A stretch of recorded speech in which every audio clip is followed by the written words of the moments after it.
អត់ដឹងមិនគេគ្រប់គ្នាប្រាថ្នាចង់ទៅនៅក្រៅប្រទេសតែខ្ញុំមួយប្រហែលជាមិនមាននិស្ស័យខ្ញុំស្រឡាញ់ទឹកដីមួយនេះដោយសារអីបាននៅក្បែរ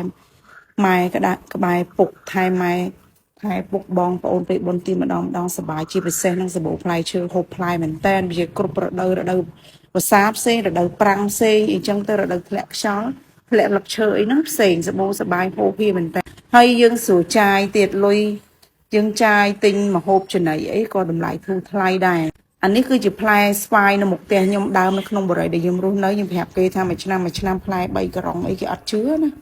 ហើយផ្លែឆ្នាំនេះនិយាយពីល្អចុះខ្ញុំស្រឡាញ់2026ដូចជានាំភាពបបោហូហៀដល់អស់ពីខាងម៉ែខាងប៉ាខ្លួនឯងបង្កើតបងប្រុសស្រីឧបត្ថម្ភមកហើយខាងម្ដាយក្មេងពុកក្មេងខ្ញុំមកខ្ញុំអត់បានថតផ្លែខ្នោផ្លែអាឡឹកផ្លែអីច្រើនទៀតខ្ញុំអត់បានថតណា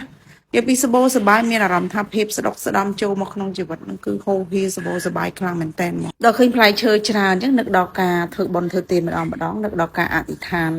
ដូចជាការផ្សងថាសូមឲ្យកូនចៅរស់ស៊ីមានបានហូរហៀមែនស្គាល់អារសជាតិហូរហៀពេលខ្លះគឺញ៉ាំហើយចាយអត់អស់មកនៅក្នុងការធ្វើបុណ្យប្រាថ្នាមិនថាធ្វើបុណ្យឬធ្វើទានណា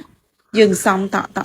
បណ្ដោះគ្រាប់ពូជតិចទៅតែកុំរំពឹងផ្លែផ្កាអីពេលដែលបុណ្យគ្រប់ពេលណាហុចផលមកហូរហៀដូច2026ហ្នឹងតម្រាំតែហុចផលហ្នឹងខ្ញុំ10ឆ្នាំណារងឆ្លងកាត់ជាមួយវិញ្ញាសាជីវិតជាច្រើនតម្រាំមកទទួលផលហើយកុំលឺថា10ឆ្នាំហ្នឹងយូរ